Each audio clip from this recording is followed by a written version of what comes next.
Hello everyone, today I am presenting a video lecture on one of the important data structures, circular queue. This data structure is widely used in computer science field to store and organize the data. Let us understand in the lecture how it works. The topic which we are going to cover in the lecture are why do we need circular queue? What is the need of this data structure? Second, what is circular queue and how do we represent it in memory? Third, what are the operations performed on circular queue? Actually, with every data structure, some operations are associated. Similarly, with this data structure circular queue, two major operations are associated. First is insertion and second is deletion. We will learn how these two operations are performed. And the last, applications, where we can apply, in what scenarios we can apply and use this particular data structures. So let us start with the first, why do we need circular queue? The question marks arises, why? If we talk about linear queue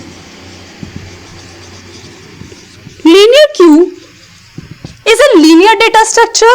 Linear means in a line, data is stored in a line. It is a linear data structure having two ends.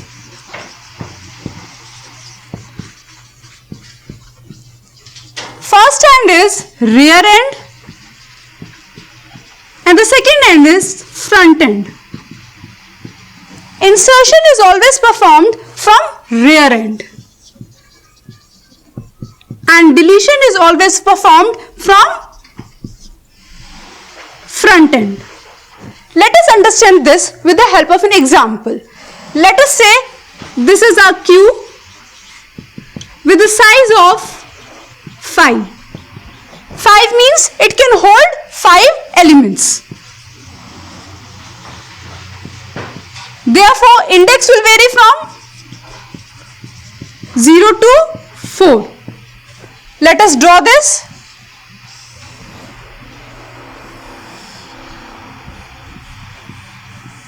0, 1, 2, 3, 4. So this is empty queue. Why this is empty queue? Because initially we have no elements inserted.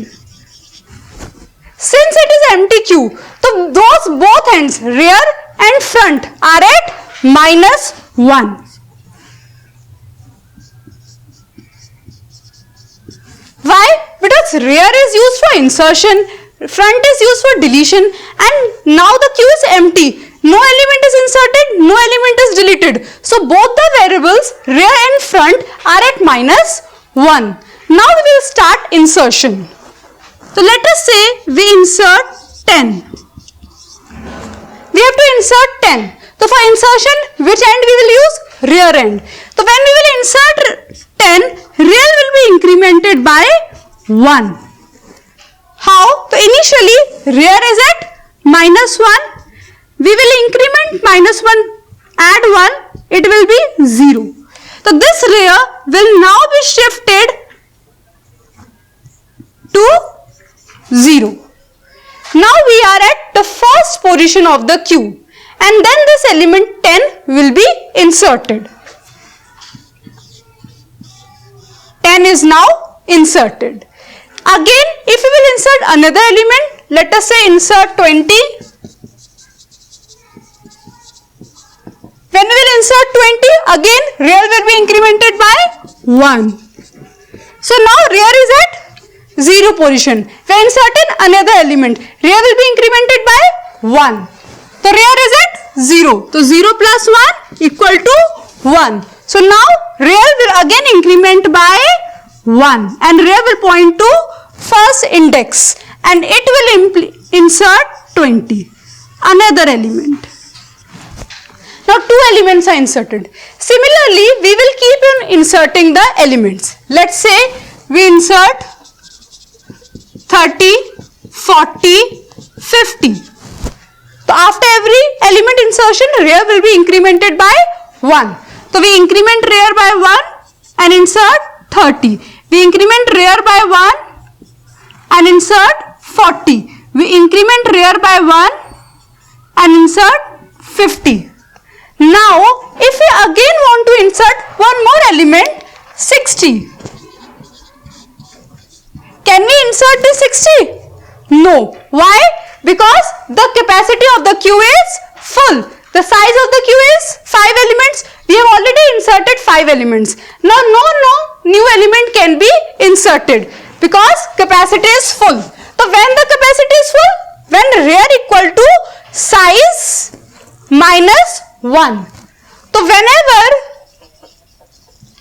rear equal to size minus 1, we say Q is full, or another terminology is Q is overflow, because we cannot insert any more items in it.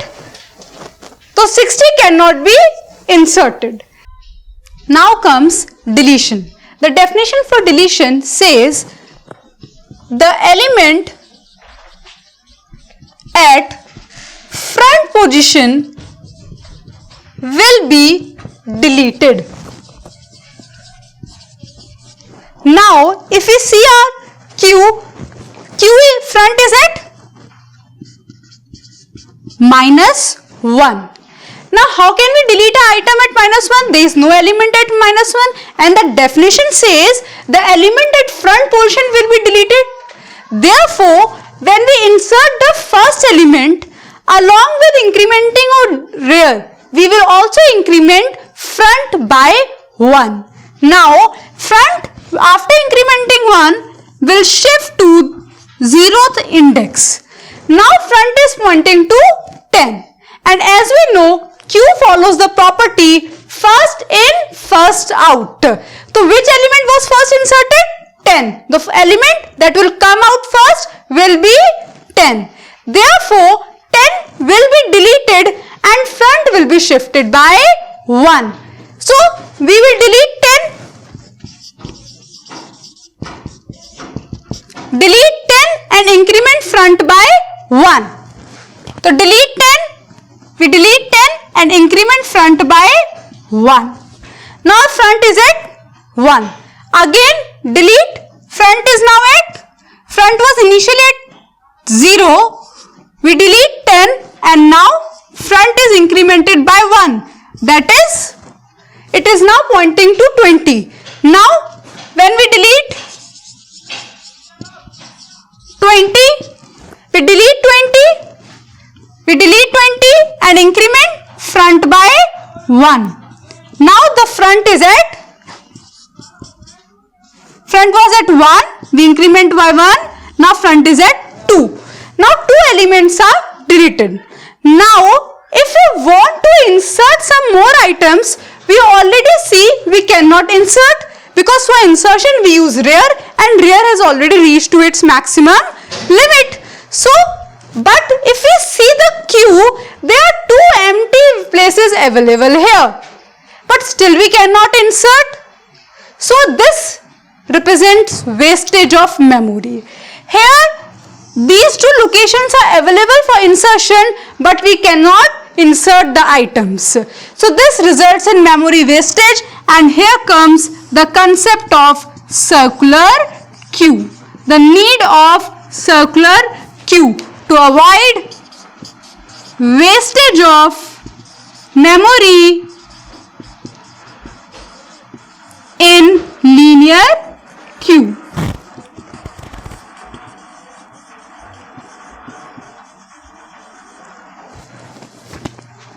Now let us see what is circular queue. So in circular queue, this linear queue is wrapped into a circular fashion. Let us see how.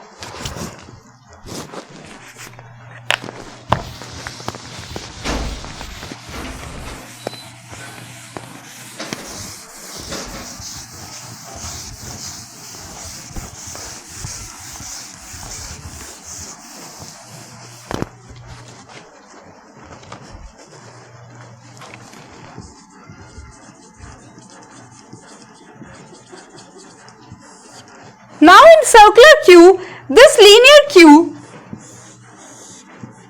of size 5 elements is wrapped in circular fashion.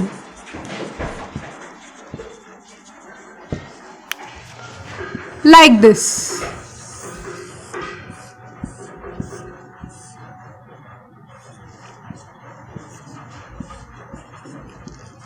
What we did?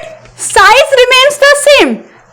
This is linear queue, this is circular queue. Size is 5, size is 5. But what is the advantage we get of circular queue over linear queue? Now, after inserting the element at 4th position, we can again perform insertion at 0th position because it is wrapped into a circular fashion. So now let us start the insertion. Initially, rear and front will be at -1, just like the linear queue.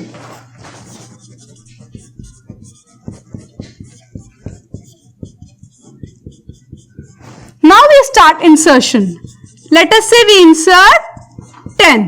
So how we insert 10? Rear, for inserting which variable we will use? Rear variable. Rear variable is at -1.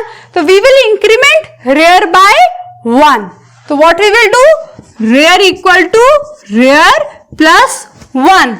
Just like linear queue. But one more additional, we add modulus size. And here size is 5. Why we did this? Why we add this additional part, modulus size?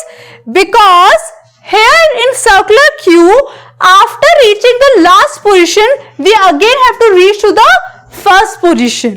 So to obtain the correct index, to obtain the first index, again after the last, we take the modulus. We will see how we will do. So initially, rear is at -1 plus 1 modulus 5 will give 0 modulus 5 0. So rear will now come here, right, and 10 will be inserted. Since this is the first element to be inserted, so both rear and front will be shifted. Both rear and front will be shifted. Why? Because it is the first element. So front will also point to the first element. Right. Now again we insert 20.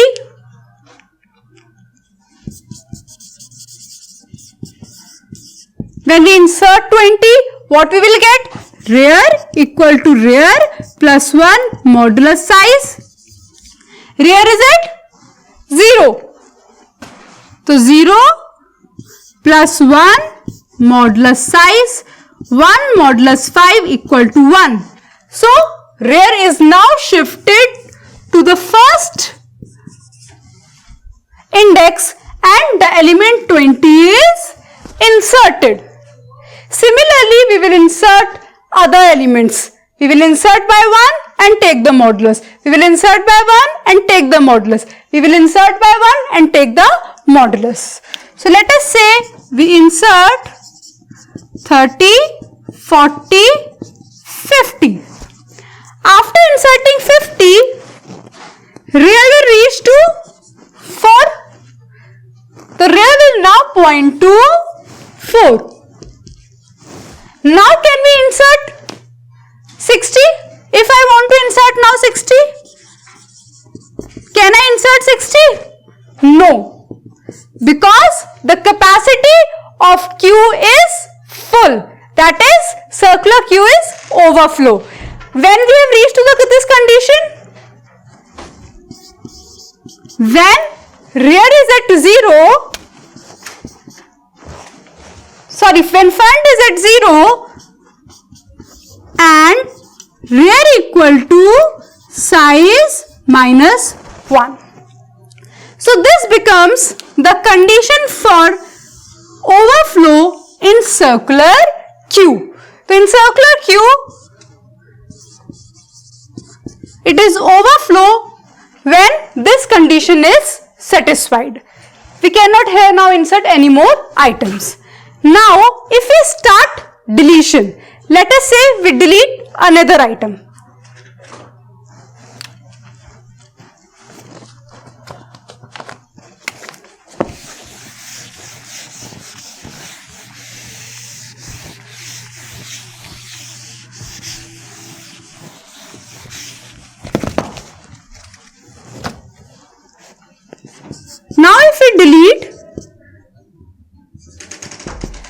start deletion, which element will be deleted?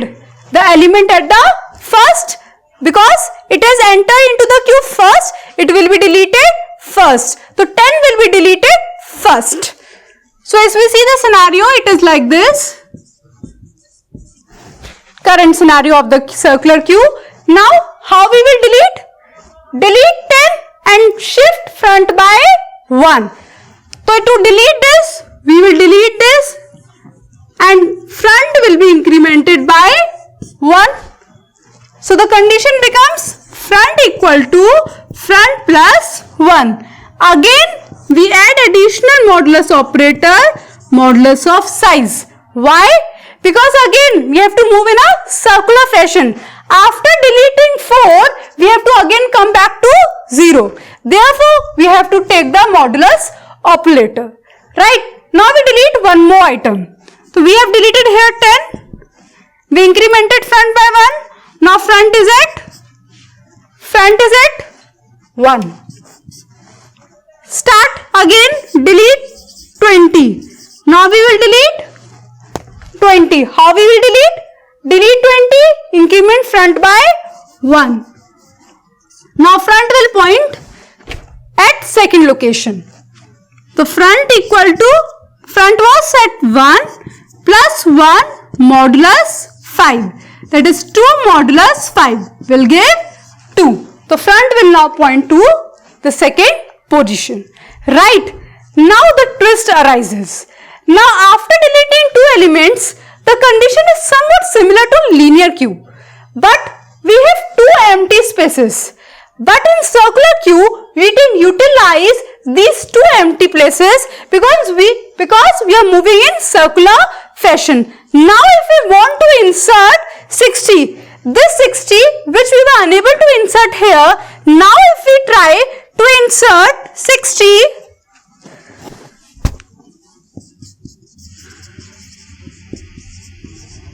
this 60 can be inserted because the capacity for Q is not full. Condition is front is double equal to 0, but condition is false. And size minus 1, rear is at 4, but both the condition should be satisfied. Here the condition for rear is satisfied, but for front is not satisfied. Therefore, this condition is false here and we can further insert 60. Now we will increment rear by 1, rear will point to again 0 and we will insert 60. So we want to insert, we will use rear variable. So rear equal to rear plus 1 modulus size. So rear is at 4. 4 plus 1 modulus size.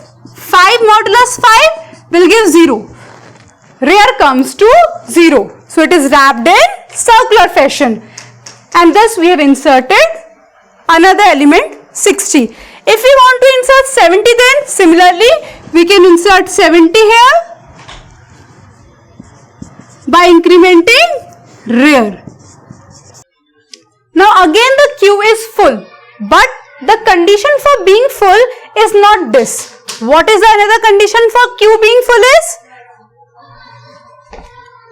Let us see here. Front is at 2 and rear is at 1. That means whenever front double equal to rear plus 1, Q will be overflow. Let us see. Rear is at 1. 1 plus 1, Q. 1 plus 1, 2. Here it reaches to front and front is pointing to 2. So again the Q is overflow.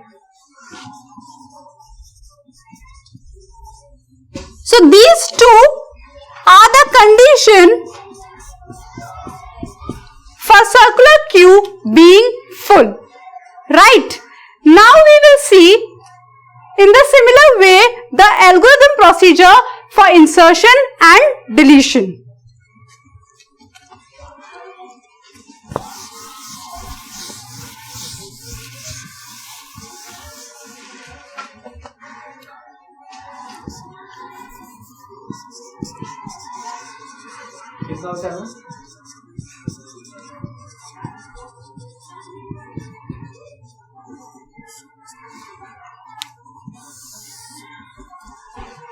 Now, what is the algorithm for insertion?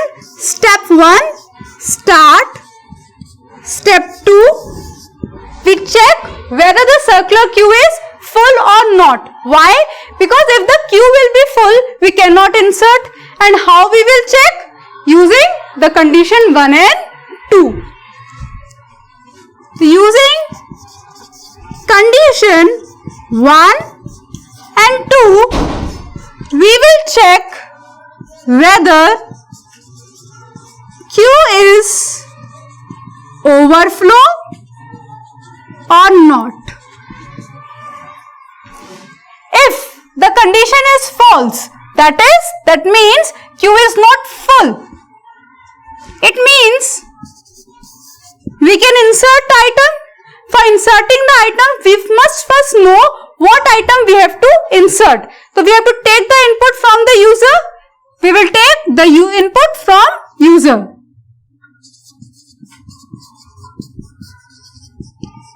Input the item from user. Now,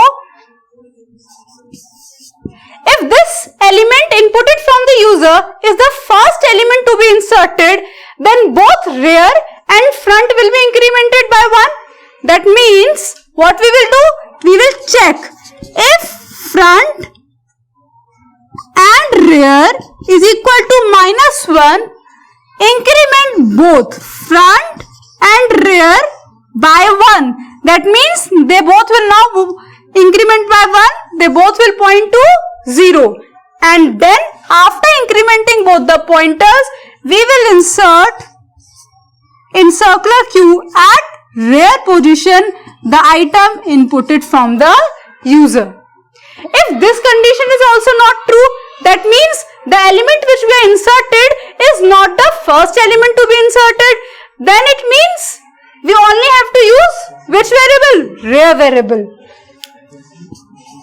Then what we will do? We will increment rear by 1 using this statement and insert in circular queue at rear position the item.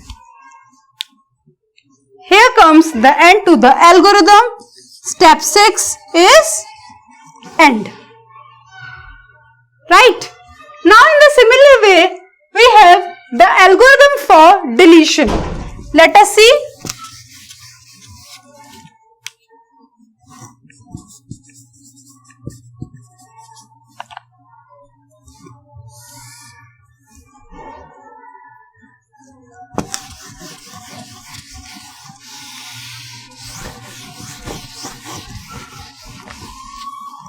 In deletion, we will check whether the queue is empty or not. Because the queue is empty, we have nothing to delete. And how we check whether the queue is empty or not? If both rear and front is at -1, it indicates queue is empty. And we cannot delete any item. If this condition is false, what we will check? Here, in deletion we check whether the element to be deleted is the last element to be deleted. Because if it is the last element to be deleted, after deleting the last item, we again have to reset both front and rear pointers to -1. Let's say, here, we start deleting. So front, we delete 30, front will be incremented by 1. We delete 40, front will be incremented by 1. We delete 50, front will be incremented by 1. We delete 60, front will be incremented by 1. Now, both rear and front are at the same index. This indicates that this is the last element in the queue. If it is the last element in the queue, after performing deletion, we again have to reset both the pointers to -1. Therefore, in this we will check If rear double equal to front. If rear double equal to front, it indicates it is the last element to be deleted, and we reset both rear and front to -1. Otherwise, if it is not the last element,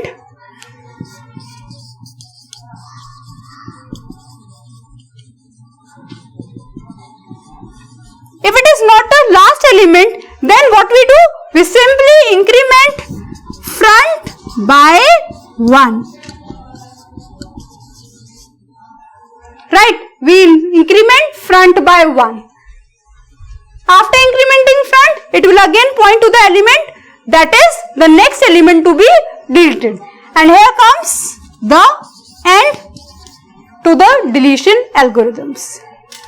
So in this we have studied the two major operations, insertion and deletion, how they are performed and their algorithms.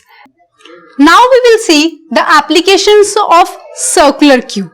In real life, whenever we have multiple users and single resource allocator, we have used the concept of queue. For example, in railway station. In railway station, we have multiple users that wants to take the ticket. But if we have a single counter who is providing the ticket, we ask the users to form a queue. In this concept of real life, we have tried to embed in computer science. So in computer science, whenever we have multiple users and single resource allocator, we try to use this circular queue data structure. In operating systems, let's say we have CPU. This is a resource to be allocated, and we have multiple processes: P1, P2, P3, P4. They all want to take this resource processor. Now what we will say? Form a queue. So they will form a queue.